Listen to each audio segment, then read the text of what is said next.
Welcome to Human Monsters. Marcel André Henri Félix Petiot was born on January 17, 1897, in Auxerre-Yonne, France. His parents were Félix et Renée Mostioli Petiot, and his mother was Marthe Marie Constance Josephine Bourdon. It was their wish to have a son, and they showered all the affection and material comfort they could muster onto him. Marcel was remembered as an intelligent and precocious child, a fast learner, and insatiably curious. This was apparent to his school teachers, but he was also noted for being a disruptive presence in the classroom. Not only did he not recognize the authority the teachers had over him, but he would talk over them and challenge them constantly. He didn't even consider them peers. He felt he was born knowing more than them, despite his comparably limited life experience. Soon they overlooked his intellectual gifts and saw him only as a recalcitrant troublemaker. On some occasions, he would argue with the teacher for as long as a week. As a result, he was suspended from school on many occasions. Neither of Marcel's parents knew what to do about his behavior. Discipline didn't work, and they couldn't kill his undesirable traits with kindness. He would be compliant and mild-mannered following a suspension, but it was always temporary. His peers found his rebellious conduct amusing.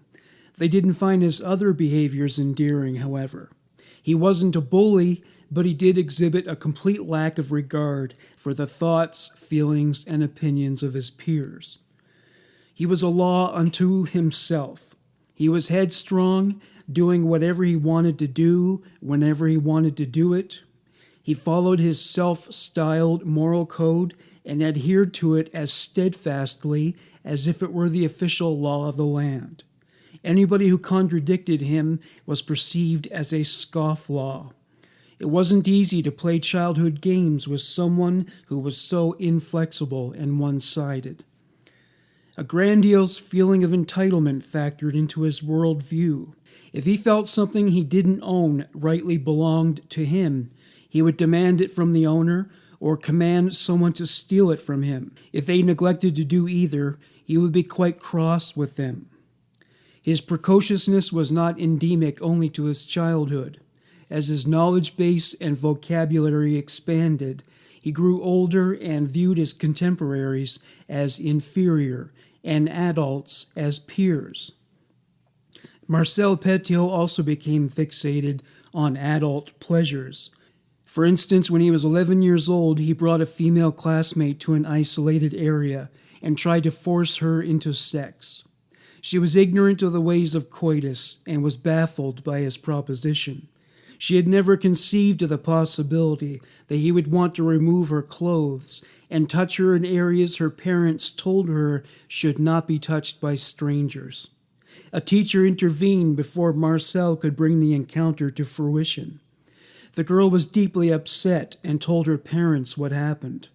When her parents confronted school administrators, they downplayed it as typical childhood curiosity. Marcel Petiot was suspended for that stunt.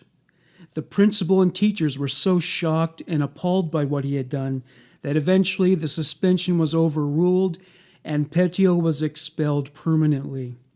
His mother homeschooled him. He was briefly enrolled in other schools, but he routinely ran afoul of their rules and was soon expelled. He passed out pornographic photos at one school. At another, he propositioned a male student for sex in a very similar fashion he had with the girl. He reenacted a circus performance by having a male classmate stand against the door so Marcel could throw knives at him. He was a good throw. He never landed a blade, but came dangerously close. He was outraged that he was expelled despite not having injured the boy. The damage was done to the door, but it was enough. The Petiot family welcomed a new child, a boy named Maurice. He was not as bright as Marcel, but he was easygoing and compliant, much to his parents' relief. In 1912, Marcel's mother, Marta, died suddenly of the Spanish flu. Her death was devastating to the entire family. Felix moved to the town of Joigny, leaving Maurice and Marcel in the care of an aunt. The long-range plan was that at the end of the school year, the boys would join him in Joigny. The impact of Marta's death was observed in Marcel's disposition, which had changed considerably. He was quiet and introverted, very much out of character for him. Ironically, it was Maurice who became a problem to their aunt, as he was so unsettled by his mother's death that he was greatly unhinged by the experience and became emotionally unstable. Eventually, Marcel kicked his way out of his self-imposed hermetic shell as a growing anger raged inside of him. He felt abandoned by both parents, and his resentment, qualified or not, demanded a scapegoat. The situation had left him feeling helpless. He sought the power of blame to bring him back in tandem with humanity after being cast out to the hinterlands of society, a place where boys who have lost their mothers watch their families disintegrate as they stand flat-footed and devoid of a way to intervene.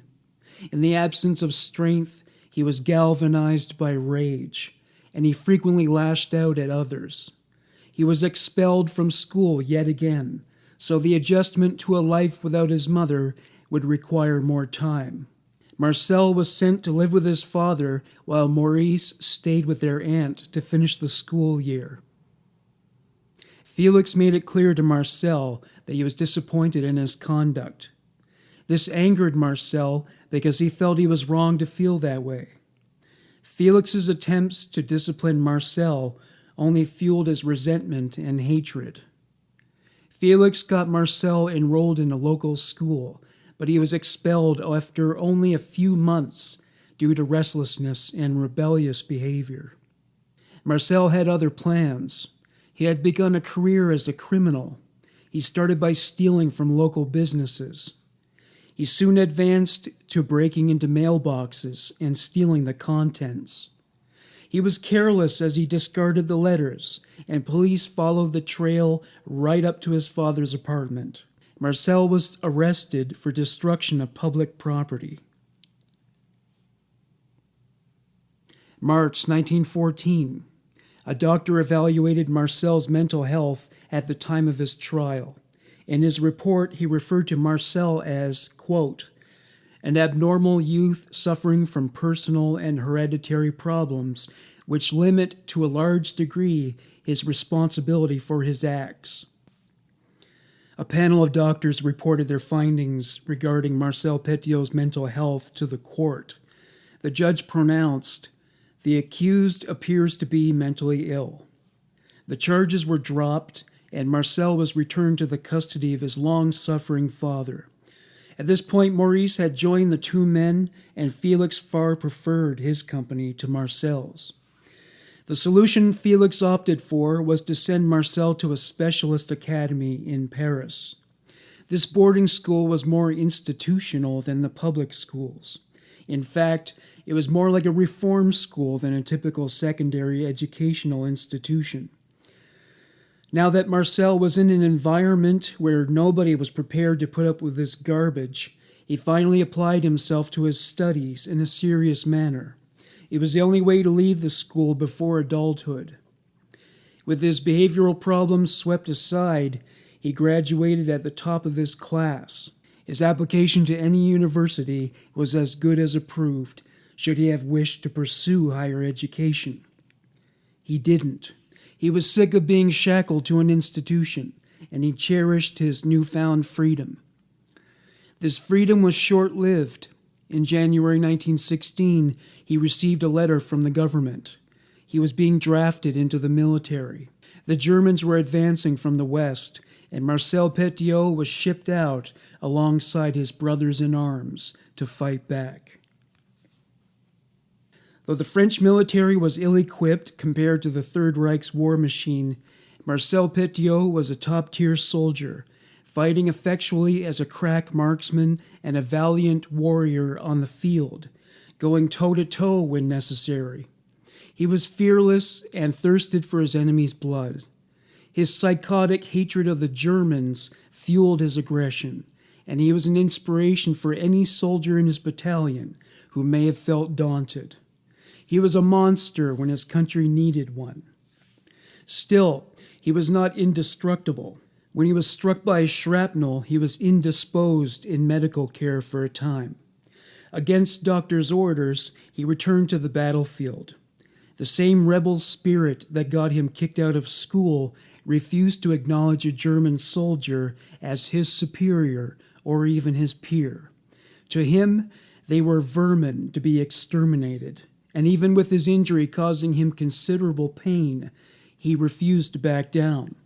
He wasn't the most well-liked soldier among his ranks for vintage Marcel Petiot reasons, but he earned their respect when he boosted morale with his inexhaustible resolve and resilience. The Germans were forced into retreat and were resigned to lean on their last resort, toxic gas. They released several canisters. The French soldiers were equipped with gas masks, but perhaps seeing them as a sign of weakness, Petiot refused to wear his. In fact, he defiantly took a large breath of the chlorine gas as if it were a fine cigar. Next thing Marcel Petiot knew, he woke up in hospital. The shrapnel resisted extraction. The gas damaged his lungs to such a degree it hurt to take a breath. But it wasn't the pain of the impact on his body that hurt the most. It was that the Germans advanced after unleashing the gas and claimed the territory. Petiot hated languishing in the hospital while the war was still being fought. He was dying to get back in the shit and slaughter some Germans. A young Adolf Hitler fought in World War I with the Germans. If only Marcel Petiot had caught up with him. Marcel Petiot's mental health was greatly discomposed after his time on the battlefield. Doctors wondered if these symptoms were congenital or the product of shell shock. He fell back into his habit of committing petty crimes during his stay in the hospital. At first, he stole and hoarded blankets. Eventually, he got a hold of morphine and the required paraphernalia for injection. Before long, he was an addict. Like a typical junkie, he was prepared to do anything to get his fix. Wallets were stolen from patients and staff alike. He would even steal watches, cufflinks, and jewelry when he could for resale on the black market. Strangely, he progressed beyond stealing material items for their monetary value. He began stealing photos of soldiers' girlfriends and wives. He would even steal letters sent to them from anxious relatives. Stealing from the military was a major offense in France, and Petiot was transferred from a hospice to the Orleans jail. The loss of his freedom was infuriating for him. Once Petiot finished his sentence, he was brought before a tribunal to determine whether he was fit for redeployment to the war. The French war effort was not holding up well in his absence, and though there was no question that the man was bonkers, he was exactly the kind of cold-blooded killer you need on the front lines. He was sent back to fight for his country. The decision of the French government to put Petiot in prison left him feeling betrayed. When he returned to the battlefield, he had no intentions of obeying orders. He considered his own judgment to be superior to that of his commanding officers, even if they were more experienced. Some things never change. One thing was for sure, he was not going to die for his country that, as he saw it, had double-crossed him. He didn't hesitate to kill German soldiers, though. It had less to do with patriotism than it did with self-preservation. He decided he would rather spend the rest of the war in a hospice, high on morphine. To accomplish this, he shot himself in the foot. Literally. He could see daylight through the other side of his foot. Doctors knew the wound was self-inflicted, and the knowledge of his self-destruction did not exactly endear him to his fellow servicemen. However, he had other health issues that were more a product of conflict. Symptoms common with shell shock emerged, such as amnesia, suicidal tendencies, sleepwalking, and depression. The last thing this guy needed was more mental illness. Marcel Petiot was discharged with a disability pension. This time around, the French forces were more than happy to wipe their hands of him. Petiot was smiling all the way to the bank. The officers who escorted him to freedom were disgusted. The way they saw it, he had disgraced himself as a soldier. He put himself before his country. To be surprised by that was to be ignorant of the true nature of Marcel Petiot. Marcel Petiot didn't spend his post-war years rotting in an apartment blissed out on morphine. For a change, he endeavored to serve his fellow man. He decided to become a doctor. There was an accelerated education program for veterans, and he took full advantage. He became passionate about his studies and achieved the highest marks among the segment of the student body with which he was in competition. He finished medical school in 8 months. Following this, he served a 2-year psychiatric internship at Évreux. Had one been able to tap into Marcel Petiot's brain, they would have discovered the self-serving reasons for his decision to practice medicine. Access to narcotics. According to AddictionCenter.com, 1 in 10 physicians will become addicted to drugs or alcohol at some point in their lives. The general population yields drug addicts at about the same rate. One thing Marcel Petiot always despised was a scenario in which somebody had power over him. Doctors were not exceptional in that regard. He loved the idea that he could turn those tables and be the one who would hold the power to heal or kill in his hands. December 15th, 1921. The Faculté de Médecine de Paris granted Marcel Petiot his full medical degree. He was free to practice medicine anywhere in France. Still not motivated by the need to alleviate the suffering of his fellow man, Dr. Petiot wished to avoid the typical plight of the family doctor. It struck him as boring and did not guarantee the financial payoffs he wished for. He also wanted as much status as a medical degree can confer upon a man.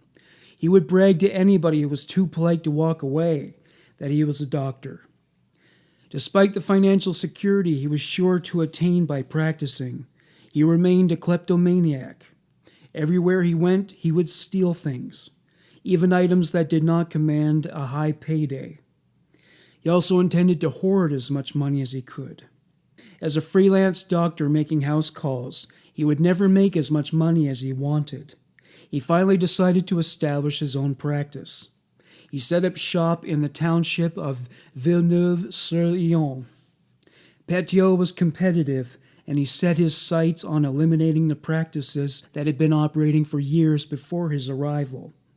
He was 25, while the other doctors were in their 80s. Petiot had flyers printed that advertised his surgical practice. The ad copy went as follows: Dr. Petiot is young, and only a young doctor can keep up to date on the latest methods, born of a progress which marches with giant strides. This is why intelligent patients have confidence in him. This was the early 20th century, so he was able to get away with such blatant ageism. It worked. Marcel Petiot became a busy and highly sought-after physician. It wasn't due to his proficiency in diagnosis and surgery, however.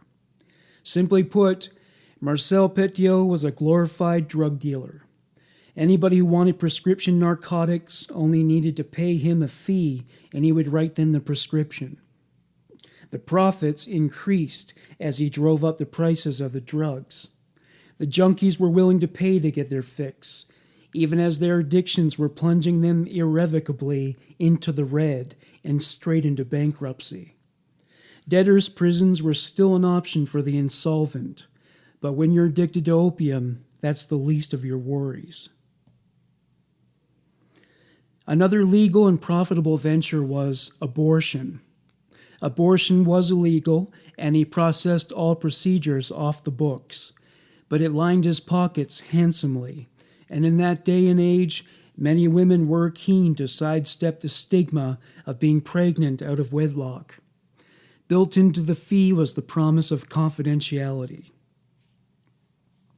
Another devious form of money grubbing was his tendency to double-dip his billing. He would always ask patients to sign forms that were submitted to the state to pay for their treatment. This after they already paid him. The government's medical assistance fund was set up for people who were injured during the war. Being a doctor with deep pockets rendered Dr. Petiot one of the town's most eligible bachelors, and he spent considerable time and effort wooing these local single females. Those women were socially connected and likely virtuous, but when Petiot was in the market for a quick fuck, he would take advantage of a female addict who couldn't cover the cost of her fix, kind of like the early 20th century French equivalent of a crack whore.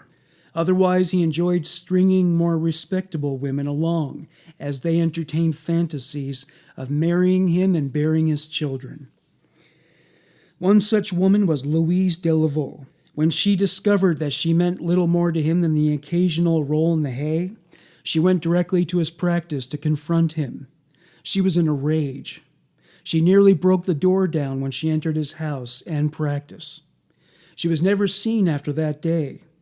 Nobody could trace a straight line to her whereabouts. Days later, her father reported her disappearance to police. They questioned Petiot, who admitted to his affair with her, but denied knowledge of her ultimate fate. Petiot's neighbors disclosed something interesting they observed the evening of the day she disappeared. They saw Petiot loading a heavy trunk into his car. The practice was closed. He struggled to heft its weight and rejected offers of assistance. The next day, his car had been returned, but the trunk was gone. The police concluded that Louise had run away and closed the case. Her father refused to believe it. 1926. The mayor had resigned, and Marcel Petiot decided to campaign for the position.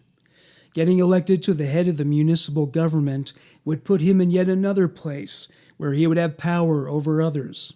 He had been unpopular with adults as a child, so becoming their mayor would be a form of revenge. During his debate with the other candidate, a man who was paid by Petiot to catcall and throw rotten fruit at his opponent managed to rally the rest of the crowd to his cause. They also found Petiot's oratorical performance compelling. He won the election. Now that Marcel Petiot was both a doctor and a mayor, he decided to reinforce his air of respectability by marrying and having a family. He didn't have to try hard to interest the town's unwedded women, and in spring of 1927, he married Georgette Lablais.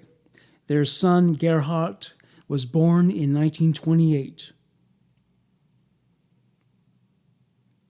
The role of father and husband amounted to little more than a facade for Petiot. He felt no affection for his son. He cheated on his wife, though he was careful to establish discretion in these pursuits. His love for his wife and child was artificial, and it became obvious to the intuitive. One aspect of his past came back to haunt him. He was still receiving the disability pension, and his eligibility was under review. Psychiatrists were mandated to evaluate his mental health again.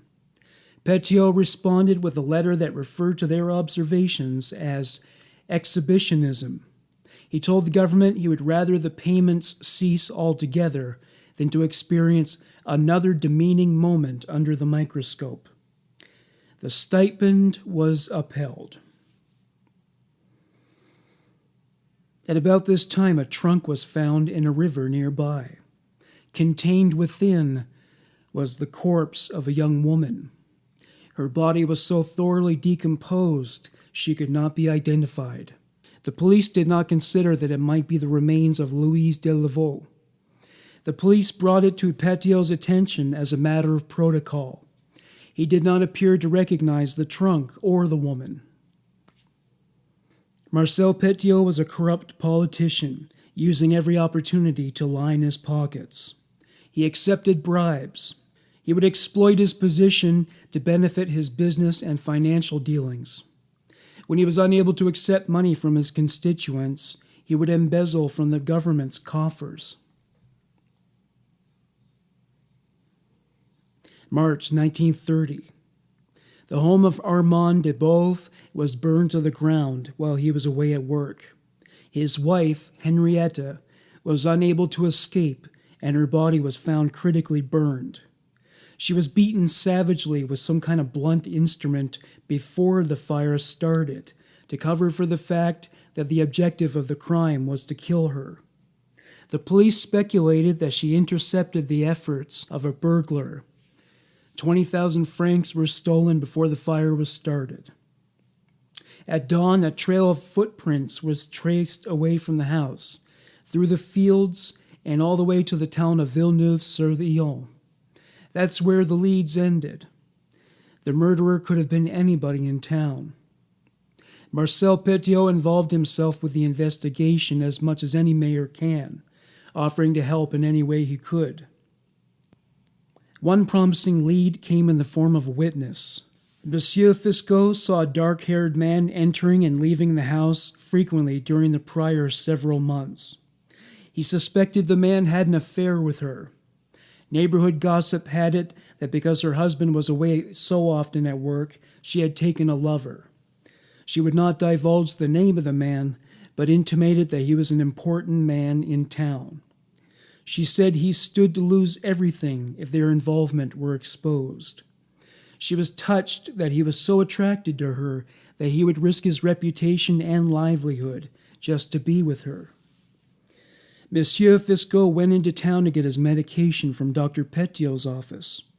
He told his secretary and pretty much everybody in the waiting room about the investigation with which he was involved. According to Petiot's records, Monsieur Fisco laid out his health complaints to Petiot and left after they spoke. A few hours after he left the office, he had an aneurysm and died shortly thereafter. Dr. Petiot examined him post-mortem and determined that it was the official cause of death. There were details about Monsieur Fisco's visit to Petiot's office with which the police were unaware at the time. After finding out about Fisco's involvement in the investigation, Petiot offered to give Fisco an injection as part of his treatment for arthritis. It might have been effective had it not been an overdose. Because he was seized by the aneurysm outdoors, it was not considered to be a matter of medical malpractice. Marcel Petiot's corruption was exposed, and he was turfed out of office. Though he was able to turn his defeat into a victory in a future election as an underdog of sorts, his corruption was exposed yet again, and he was purged from the town council for good. He and his family left Villeneuve-sur-Yonne in shame. The Petiot family relocated in Paris. He rebuilt his medical practice. He was very popular with his liberal use of the prescription pad and willingness to perform abortions with no questions asked. He advertised his practice, which was frowned upon by the Paris Medical Association. They ordered him to remove his billboard. This did little to affect his popularity as a physician, and he prospered. Dr. Petiot's shady tendencies emerged in other forms. Ever the thief, he knocked a female patient named Raymond Hans unconscious when she sought his care to drain an oral abscess. While she was knocked out, he pilfered all the money from her purse. Whether intentional or not, Petiot administered an overdose to Hans. He slapped her in the face a few times to revive her, but to no avail. He brought her out to his car and drove her to her home. He placed her on her bed in hopes that she would sleep it off. She never woke. Her mother found her the next morning. She went to Dr. Petiot's office to discuss what had happened to Raymond. He claimed to be baffled by that turn of events. Her mother sought the expertise of other Parisian doctors. When an autopsy was performed, exceedingly high levels of morphine were detected in her blood. They were considered high enough to cause her death. Dr. Petiot claimed to have only administered a local anesthetic. No evidence of malpractice was uncovered, so he was not pursued as a suspect.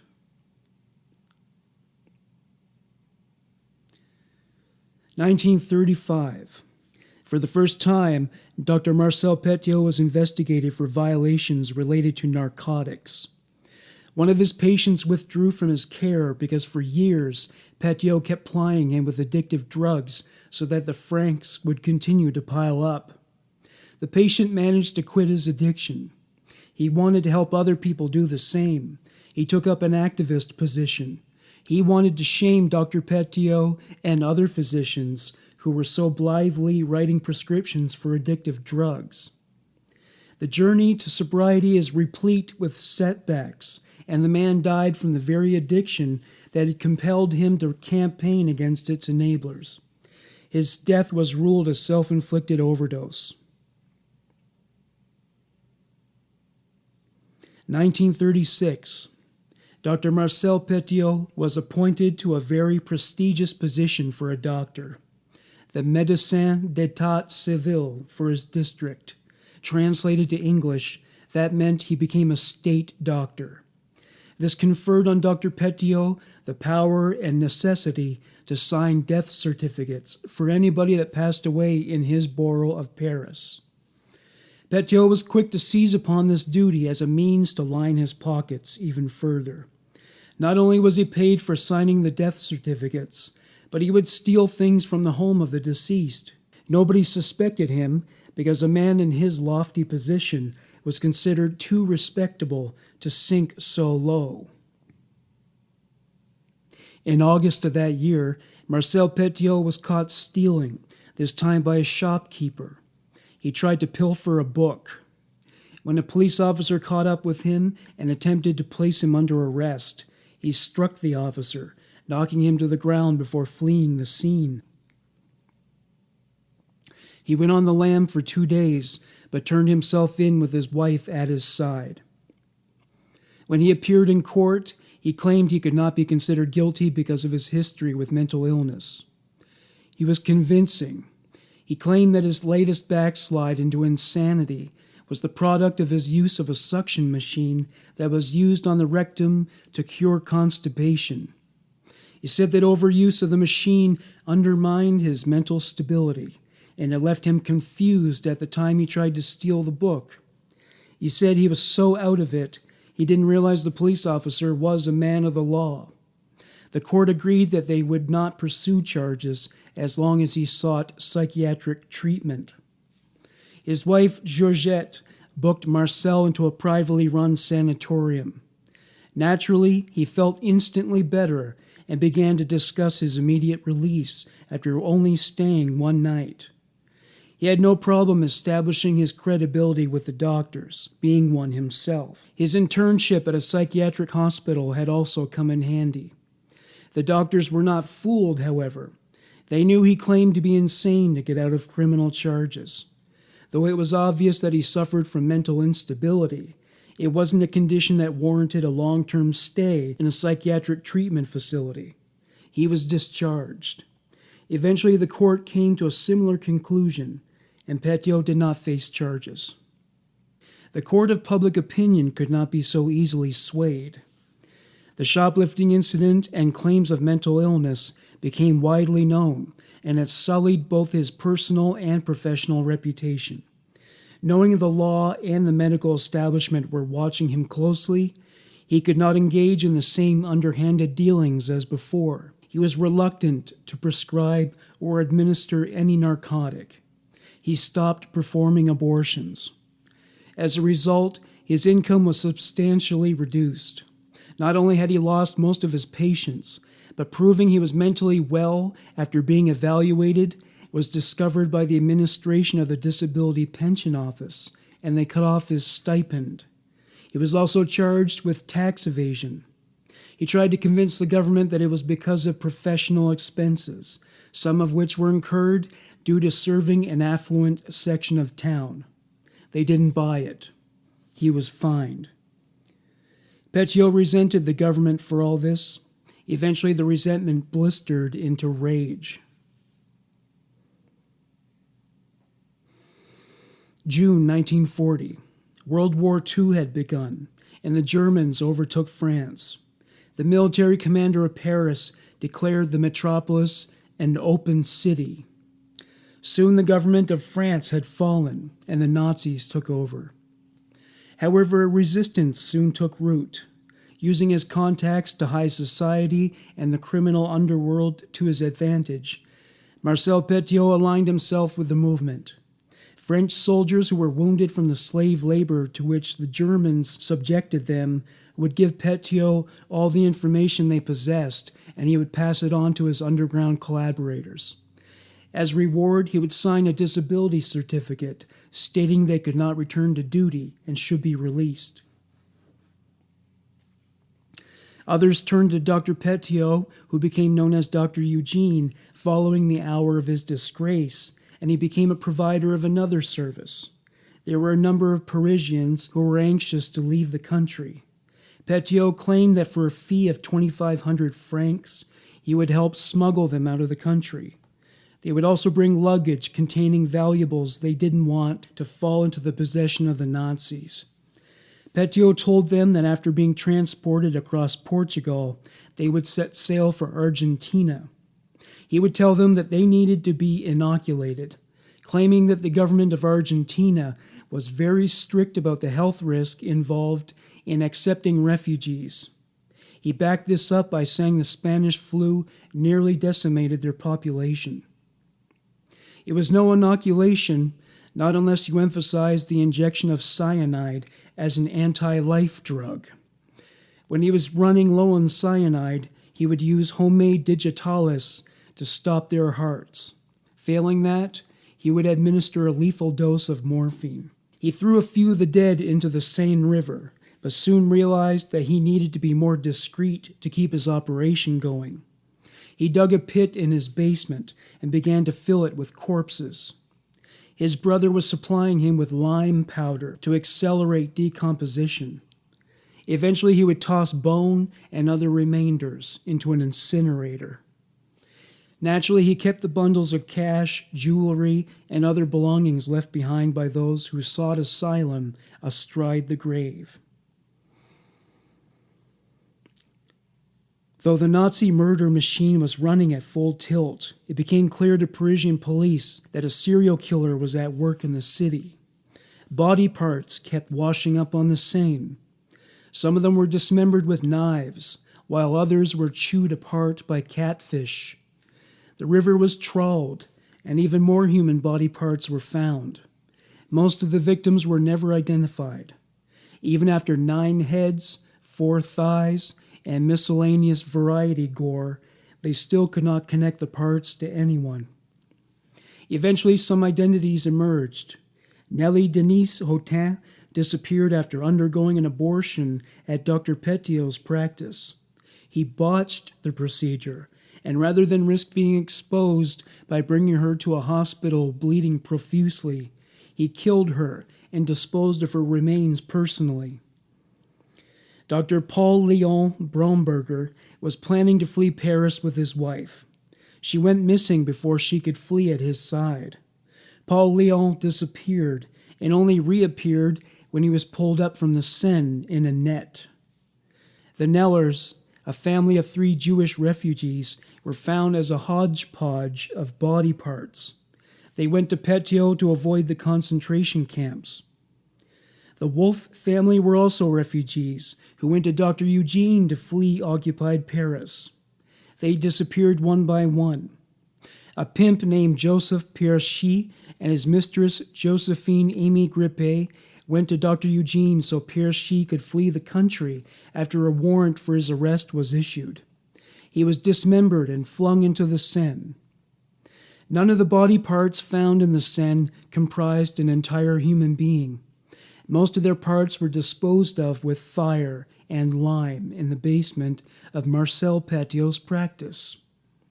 The French government was eager to track down the so-called Dr. Eugene, but it did not interest the Gestapo. Nevertheless, French authorities kept their eyes open. They had their work cut out for them. Dr. Eugene's associates were loyal, and, in their eyes, his actions were seen as noble. However, the resolve of such men was broken down after they were tortured by the Gestapo. They all revealed the real name of Dr. Eugene, Marcel Petiot. The Gestapo burst into Marcel Petiot's home and practice in the middle of the day and hauled him away through the streets for the benefit of all onlookers. It solidified his credibility in the eyes of the resistance, since, as far as they were concerned, it was never good to be on the side of the Gestapo. The members of the Gestapo who searched Petiot's home did not find the communications equipment they hoped for. It would have been the kind of equipment that would be used to communicate with allies in the resistance. They interrogated Petiot with all the usual tactics, but he was not intimidated, and they got nothing. He was prepared for that sort of thing all his life. Nobody who gladly flaunted their authority over him would be satisfied with the outcome. With the Gestapo off their backs, Dr. Petiot and the resistance re-established their network and operations. In the following months, people started dying under suspicious circumstances once again. Some of Petiot's associates in the resistance assisted with the dismemberment and disposal of the corpses. They would watch as he cut fingers off to remove valuable rings. They didn't hold him up as a hero so much as they looked upon him as the so-called king of crime. They were fascinated by how he could carry out such acts of barbarity without so much as batting an eyelash. Petiot and his family prospered once again, living the life of luxury that had been temporarily suspended following the shoplifting incident. Eventually, people began to suspect that something untoward was afoot. Not only was his family enjoying newfound affluence, but he had guests arriving and departing constantly throughout the day and night. Trucks pulled up, whereupon items were loaded or unloaded. Petiot was never around when the trucks arrived, so there was nobody for his neighbors to confront. People of all walks of life darkened his door, and they didn't all appear to be unwell. If this represented the worst of the inconveniences of living next to the Petiot family, they would have eventually tuned him out. What couldn't be tuned out were the foul odors emanating from the house. It smelled like the stench of decaying flesh and burning odors. Unpleasant chemical effluvia were also detected. His neighbors wondered if he was running an unlicensed distillery. Police were contacted about the odors on a few occasions, but it was not against the law to produce unpleasant smells as long as they didn't pose a health risk to the community. March 6, 1944. Normally oily, black smoke was a fixture at the brim of the chimney on the Petiot residence. On this day, that same smoke was pouring forth from some of the upstairs windows. Petiot was away at the time and provided contact information for his whereabouts. Police called him and told him about the situation. He told them not to enter the house and that he would be there in short order. Before he got there, more smoke was blasting out of the windows. Concerned that a full-blown fire was burning, the police took action. Before long, the fire brigade arrived. They broke through a window on the second story. Moments later, the firefighters burst out the front door. They went straight from there to the garden, where they vomited. When they weren't vomiting, they were coughing or crying. Fire was not enough to produce that reaction in firefighters. They had seen something truly horrific. Police stormed the dwelling to have a look for themselves. What they found was that the smoke emanated from numerous wood-burning stoves. When they looked inside the stoves, they found that it was not wood that was burning. They were stuffed to full capacity with human limbs. One officer tripped over a sack that was left on the floor. He hadn't seen it at first because of the reduced visibility due to the smoke. A head rolled out of the sack. It bounced down to the entrance hall like a basketball.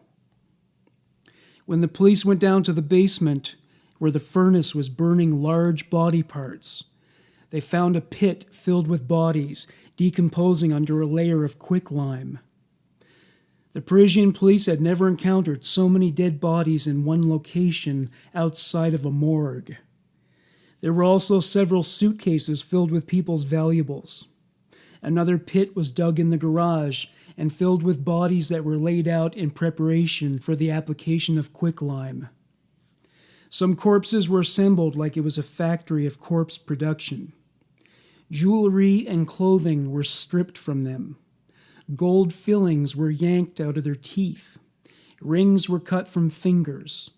A pile of dismembered bodies was situated in a room near the kitchen, ready to be processed. When Marcel Petiot arrived, he pulled aside the police sergeant and explained that he was a part of the resistance and that the bodies belonged to Nazi agents and collaborators. He claimed to have killed them for political reasons, and they detained him while they began to sort things out. The Gestapo found out about the state of Marcel Petiot's house, and they issued a warrant for his arrest. They also proclaimed him to be a dangerous psychopath who must be stopped. The police let Marcel leave. They acted as if he had never been to the house.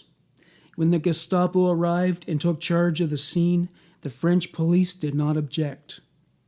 Once the Gestapo affirmed that none of the dead at the Petiot house were among their agents and collaborators, they abandoned the investigation, leaving it in the hands of French police. The police wondered if Marcel Petiot might have been in league with the Nazis, since many of the deceased were Jewish. Many of them were not Jewish, which led to more confusion. Drug addicts who bought prescriptions from Petiot were also found dead. Jean-Marc Van Bavay confessed in court that Dr. Petiot was the source of his drug supply. Martha Kate was not a drug addict, but her son bought prescriptions from Dr. Petiot in her name. She admitted that Petiot was the source of the scripts. She suddenly disappeared and did not re-emerge until she was extracted from a pile of corpses powdered with quicklime. Meanwhile, Georgette Petiot was questioned by authorities to determine if she was at all involved in his criminal enterprises. She was truly ignorant of his nefarious dealings. Her perspective on him was nearly hagiographic. She couldn't picture him committing the offenses of which he was accused. Even after he gifted her with endless items of jewelry, including rings that were yanked off severed fingers, she did not suspect that anything untoward was afoot.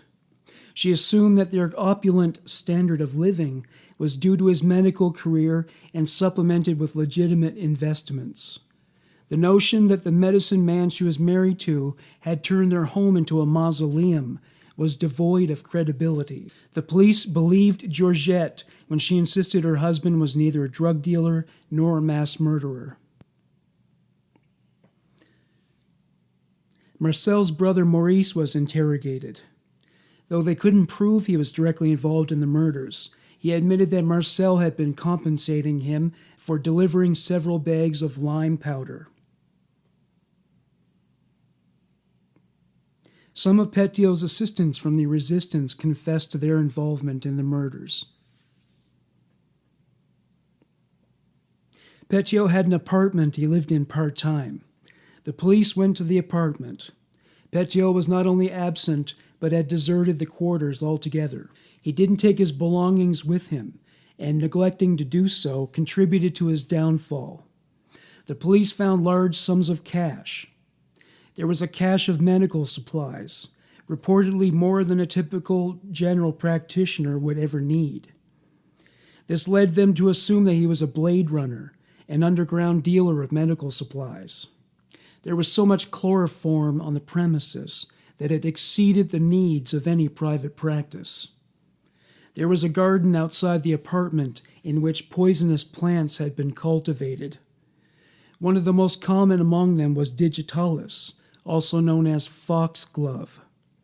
The root bulbs of digitalis produce a poison so strong that a small dose is enough to stop a man's heart.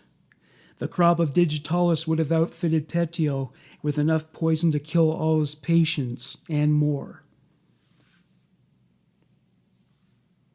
Now that Marcel Petiot was on the lam, he was sheltered and protected by patients and associates in the resistance. France's law enforcement establishment, with additional resources contributed by the Gestapo, made it impossible for Petiot to flee the country. To avoid detection, he was smuggled from one house to another among his network of co-conspirators. He settled in the home of Georges Redoute. Petiot saved his life. He told Redoute that the Gestapo was after him for killing Nazis and informers. Petiot only left the house late at night and grew a thick beard to partially disguise his appearance. He became involved in various shady dealings to make money. None of them involved narcotics, immigration fraud, and murder, but he consistently ran afoul of the law nonetheless. While law enforcement and the Gestapo had been unsuccessful in tracking Marcel Petiot down, his murder streak did not go unnoticed by the general population. The media made sure of that. Newspapers bestowed upon him such monikers as the Butcher of Paris, the Scalper of Étoile, the Demonic Ogre, and Dr. Satan. Dr. Satan proved to be the most inescapable of all his designations. Eventually, the story received coverage in other European countries and then the world. Others dubbed him the Modern Bluebeard, the Underground Assassin, and the Werewolf of Paris. The crimes were so shocking and horrific that Petiot could not even be upstaged by Adolf Hitler.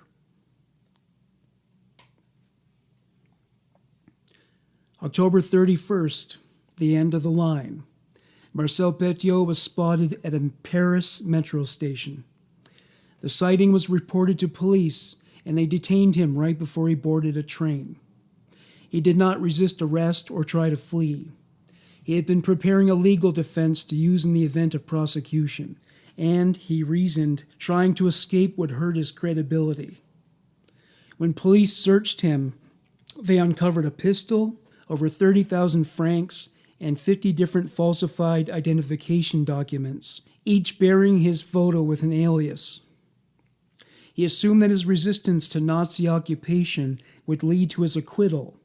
He believed that his associates in politics would come to his aid and prevent the system from convicting him. He believed this wholeheartedly. So confident was he in the likelihood of this outcome that he confessed to the murders while in jail. He confessed to Victor Massou, the leading investigator, insisting that the murder-related allegations were the product of a misunderstanding. None of Petiot's cronies in politics came to his aid. In the past, he used his history with mental illness to avoid the consequences of his crimes, but he chose not to take this tack this time around. According to French law, or at least it was true at the time, an attorney could not submit a plea if the nature of such was contradictory to their client's wishes. Marcel Petiot pled patriotism. He claimed that all the victims were traitors that were in cahoots with the Nazis. Simply put, he characterized himself as a hero and the courts as misguided fools. His lawyer petitioned to delay the trial until a time when the public's hatred of Petiot abated to some degree. The three presiding judges argued that the public was unlikely to stop hating him, at least not within the subsequent decade. The political implications of his actions aside, one assumption was that he killed the victims to pilfer their valuables. The current body count at that time came to 27. This was because many bodies had still not been identified. In many cases, it was because the body parts were severed to the point where not even a head could be found. March 18, 1946. The trial began. Petiot was disruptive throughout the trial, shouting out insults and mocking the prosecutors. He even grilled the witnesses from where he sat at the back of the courtroom. His long-suffering lawyer struggled to rein him in as he made a mockery of the proceedings. As the prosecution laid out their arguments for a guilty verdict, Petiot accused them of being traitors to France because they were disloyal to him. He made plenty of other remarks in this vein. On the 5th day of the trial, the jurors and judges paid a visit to Petiot's home and clinic. It was quite a scene. An enormous posse of police officers were assigned to protect Petiot from all the onlookers who demanded justice. His neighbors ordered that he be killed immediately for his crimes. At one point, Petiot smiled and quipped, "Peculiar homecoming, don't you think?" Back at the courtroom, civil lawyers representing the families of individual victims were not spared Petiot's acid tongue. For instance, he accused the Kayat family's attorney of being a double agent and a defender of Jews.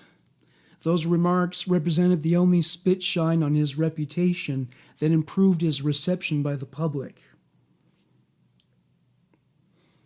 When Petiot was cross-examined by the prosecutors regarding the murdered victims, he denied having killed them, insisting that they emigrated to Argentina, as did so many others.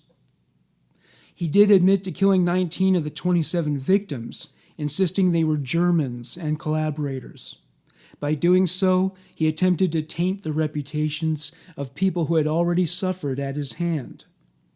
He confessed to killing 63 so-called enemies of France.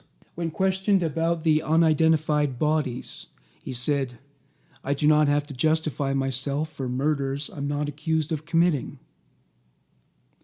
He was arrogant. At one point, while he was asked to comment on the evidence that was being presented by a prosecutor, he was caught doodling. When confronted about this, he said, "I am listening, but this doesn't interest me very much." Incredibly, Marcel Petiot transformed his reception by the general public. His wit and patriotism won them over, even if it all was secretly a sham. Far less amused were the jury. They saw the crime scene photos and were so disturbed by what they saw that they were scarred for life. They even had nightmares and suffered from post-traumatic stress. As far as they were concerned, there was nothing to laugh about. After deliberations, the jury acquitted Marcel Petiot on 9 of the 135 counts due to insufficient evidence. For the rest, he was found guilty. The heftiest of the charges were the 26 counts of premeditated murder. He was sentenced to death. He filed an appeal, but it was rejected. May 25, 1946. Marcel Petiot was beheaded by guillotine. Thank you for listening to Human Monsters. Bye for now.